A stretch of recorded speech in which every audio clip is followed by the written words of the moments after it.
YouTubers, this is me, Johnny, here, making a video before I get some things going this afternoon. I just got a viewer commented on my last video, The Great Reset, and how everything,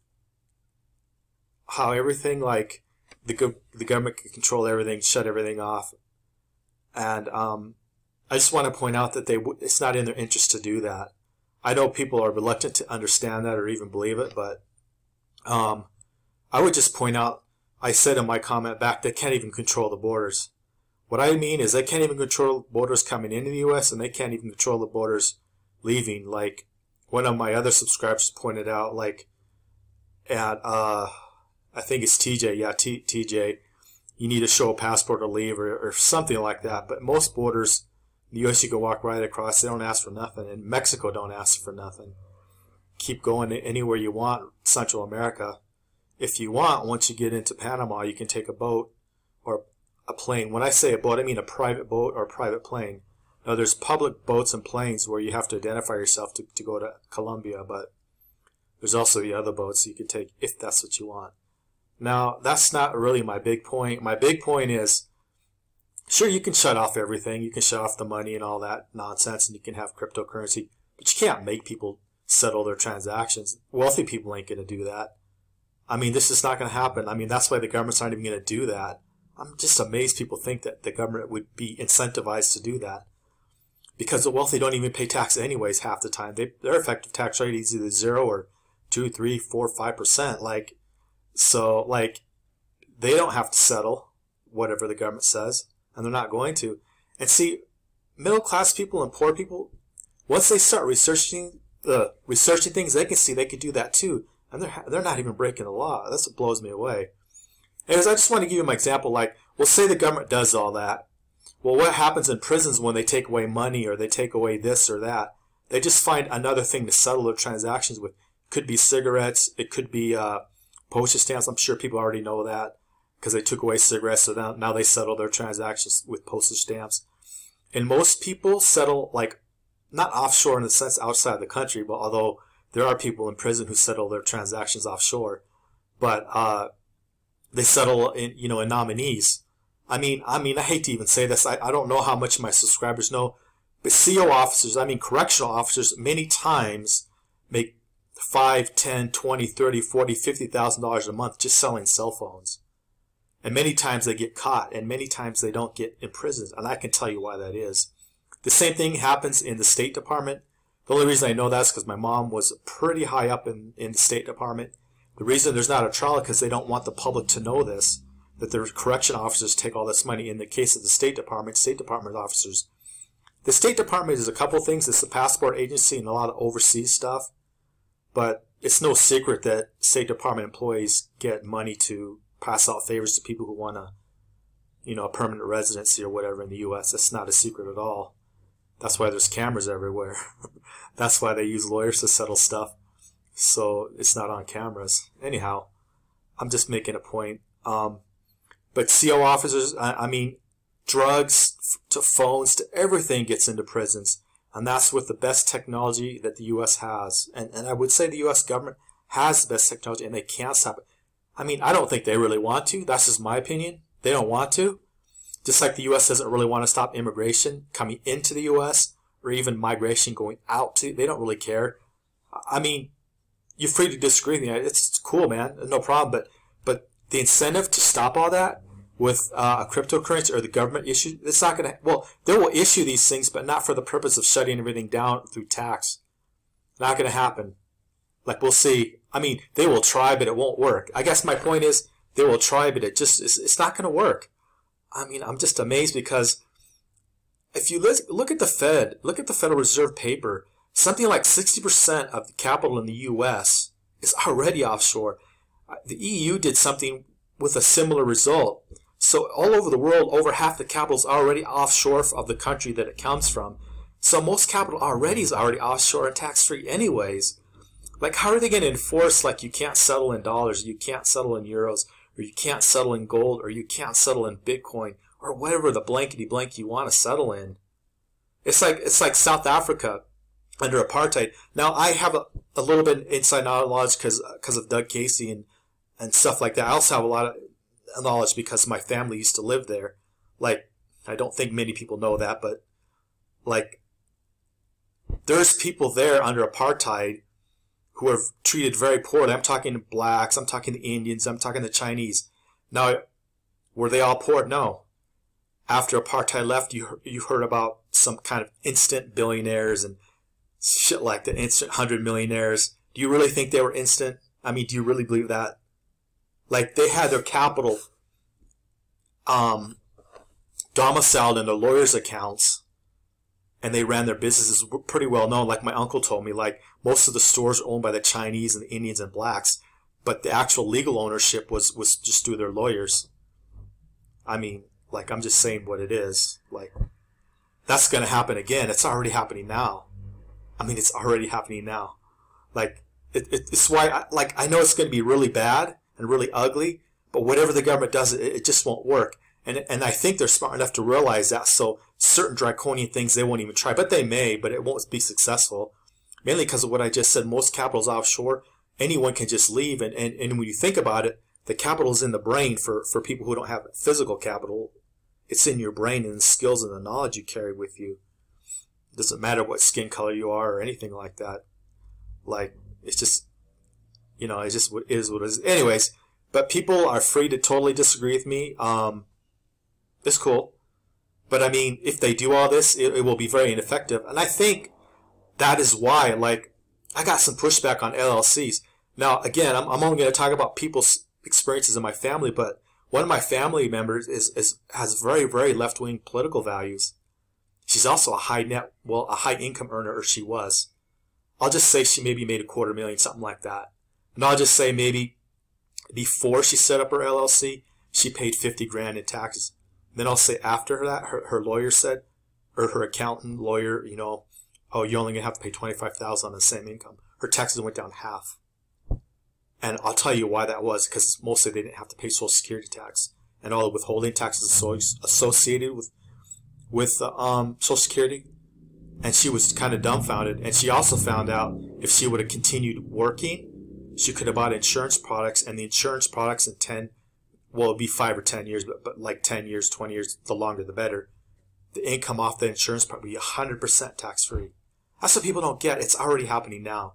Like, when average people figure out they can just domicile themselves in Puerto Rico and pay no more taxes, if they're single, they'll just run there. They already have. Look at, like, there's so many famous, but I don't want to mention them, but you must have heard of them by now, that in the last 5 years they've been leaving for Puerto Rico. And I don't just mean capital gains. I don't just mean I mean everything. And then you combine that with an LLC like in Texas or Florida or wherever you live. And there's different reasons to have different LLCs in different states for, because of the tax laws and liability. Like, if you need liability, then you have to have an LLC in the state that you're doing business in. But apart from that, you can have like a holding company in like Delaware, Nevada, Texas, wherever, and kind of get your taxes really, really low.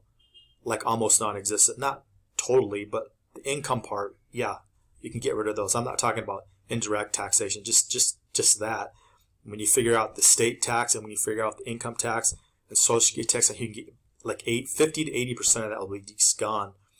As more and more people just incorporate their own LLCs and stop working, that's already the future. Like, corporations, how I just said, because of the shutdown, they're not going to use employees as much. And if they do, they're going to work wherever they want. If they can work wherever they want, I mean, like I mentioned, Bahamas, you can go to the Bahamas where there is no income tax.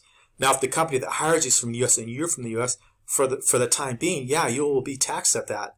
But when you can just set up LLC and the companies, whether they're in the U.S. or Europe, want to hire you for your skills, and they just say, hey, we're going to hire you as an independent contractor through your LLC, then most of that tax goes away. People just don't get it. And if you live like in the Bahamas, they won't tax you anyways. There's a lot of countries that are not like the Bahamas, have income tax, but depending on how you set yourself, you don't have to pay them anyways. I'm just dumbfounded that people really think this is going to continue, because what's happening is you can see, not just in the U.S., but in Europe. You can see this in Paris. You can see this in Canada and Australia. Australia is a good example. In New Zealand and France and the UK, you can see it right now, how things are breaking down and they can't even collect tax. They can't fucking control the borders. They can't frickin' control regulation anymore. And things are breaking down to like on a regional basis. That's why I keep mentioning secession, because things are going to break down on a regional basis, you know. Like I expect like Texas and Florida could be their own countries. But I mean, even if they're not allowed to break away, they'll de facto break away. You know, the governor of California, who's on the left, just pointed out how one day they might not even pay tax. They might deliver the tax revenue to the feds. I could see that happening. I don't see the feds going in and blowing up California or Texas or whatever. Anyhow, that's just my take on it. So if you can leave your country, you're going to have a great time. But I see where they're going to control legal travel. So yeah, you might not be able to legally travel, but if you can get out of the U.S. and if you have a second or third passport, that'll be less of a problem. It'll still be a problem because so much of the world is going to comply and shut down, but there's going to be parts of the world that are just not going to do that. And if you happen to be in a region where like your skills are highly valued, you get paid a lot, depending on where you are. And now with Zoom, you won't, like I keep trying to tell people, more corporations want to do business with you through Zoom. They don't want you coming to the office. They want to hire you as a contractor. They want to, use Zoom to communicate. So they don't really care what country you're from, what your nationality is, what your tax status is. They don't give a flying flip. Not every company, but many, especially the small startups, because they're highly competitive. They're not getting subsidies in hand from Uncle Sam or from the EU. You know, they're very flexible in how they, structure your pay. They're happy to have you as a contractor. They're happy to pay you. Like, I don't care to get paid in Bitcoin. I'm not a big Bitcoin guy. I'm not against it, though. I'm just flexible. But they'll pay you in Bitcoin. They'll pay you in gold. I mean, electronic gold. They'll pay you in euros or dollars, or you want to settle your contract in pounds sterling or whatever. Like Japanese yen. Depending on what part of the world they're from and what their banking contracts are, they can pay you easily that way. That's the world we're going into. Anyways, I just wanted to respond to that comment, and just, it's cool to disagree. I think they're going to try it, but they're going to fail. In fact, I think as other countries see other countries fail, they're not going to do half this stuff, but we'll see.